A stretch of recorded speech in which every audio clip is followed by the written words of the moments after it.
मन अति सुंदर में एक बहुत बड़ा मोड़ आ गया है। इलायची ने राधिका से माफी मांगी और कहा, मुझे माफ कर दो, मैं तुम्हारी सास की बातों में आ गई थी। इसके बाद इलायची ने राधिका से वादा किया कि वह सुजाता के बारे में सब कुछ दिव्यम और पूरे परिवार को बताएगी। वही राधिका ने कहा है कि अभी उन्हें कोई हंगामा नहीं चाहिए क्योंकि दिव्यम जी को चोट लगी है और पूरा परिवार इस समय उन लोगों की वजह से परेशान है। राधिका ने इलायची से कहा कि जब यह सब ठीक हो जाएगा तब वह उनकी मदद कर सकती है। अब इलायची राधिका की बहुत अच्छी दोस्त बन चुकी है। इलायची ने राधिका से यह भी कहा कि अगर उसे पता होता कि दिव्यम शादीशुदा है तो वह कभी उसके आसपास भी नहीं भटकती। उसने कहा, गलती तुम लोगों की है जो तुम लोगों ने अपने लालच में आकर हमसे सच छुपाया। इलायची सरदार की सबसे बड़ी लाडली बेटी है और अब वह दिव्यम जी को बचाने वाली है, साथ ही राधिका की मदद भी करने वाली है। वह राधिका से भी माफी मांगने वाली है क्योंकि इलायची नहीं चाहती कि दिव्यम के साथ कुछ भी गलत हो। राधिका की अग्नि परीक्षा इलायची की वजह से राधिका की कहानी ने एक अप्रत्याशित मोड़ ले लिया है, जहां वह दिव्यम को बचाने के लिए अपनी जान जोखिम में डाल रही है। उसे इस बात का बिल्कुल अंदाजा नहीं है कि जिस दिव्यम को वह बचाने निकली है वही उसकी एक बड़ी परीक्षा का कारण बनने वाला है। आदिवासियों की देवी माँ जिस पेड़ के नीचे स्थापित है उसी पेड़ के नीचे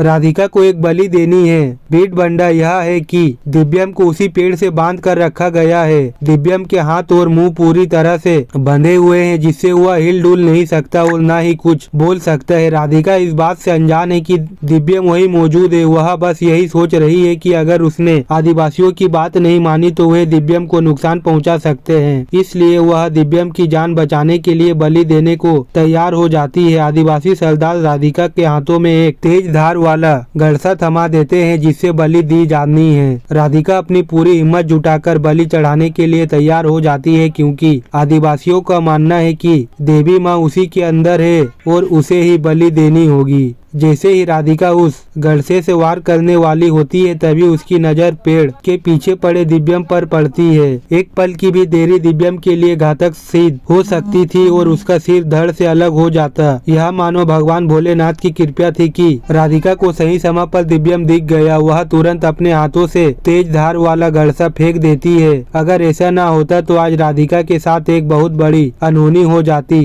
इलायची ने मांगी राधिका से माफी और कहा कि मुझे माफ कर दो, मैं तुम्हारी सास की बातों में आ गई थी। जिसके बाद इलायची यहाँ पर वादा करती है कि राधिका से कि वह सुजाता के बारे में सब कुछ बताएगी दिव्यम को और पूरे परिवार को। वहीं दूसरी तरफ राधिका कहती है कि अभी हमें कोई भी हालत हंगामा नहीं चाहिए क्योंकि अभी आगे ही दिव्यम जी को चोट लगी हुई है और पूरा परिवार इस समय तुम लोगों की वजह से परेशान है और जब यह सब कंप्लीट हो जाएगा उसके बाद तुम मेरी मदद करने आओगी। यहाँ पर इलायची अब बन चुकी है बहुत ही अच्छी दोस्त राधिका की और राधिका से इलायची कहती भी है कि अगर मुझे पता होता कि दिव्यम शादीशुदा है तो मैं कभी भी उसके आसपास ही ना भटकती, लेकिन गलती तुम लोगों की है जो तुम लोगों ने अपने लालच में आकर हमसे सच छुपाया। लेकिन इलायची जो है वह सरदार की सबसे लाडली बेटी है और वह अब दिव्यम जी को बचाने की कोशिश करने वाली है, राधिका की मदद करने वाली है और राधिका से माफी भी मांगने वाली है क्योंकि इलायची नहीं चाहती कि दिव्यम के साथ कुछ भी गलत हो। उसकी वजह से राधिका की कहानी ने एक अप्रत्याशित मोड़ ले लिया है, जहां वह दिव्यम को बचाने के लिए अपनी जान जोखिम में डाल रही है। उसे इस बात का बिल्कुल भी अंदाजा नहीं है कि जिस दिव्यम को वह बचाने निकली है वही उसकी एक बड़ी परीक्षा का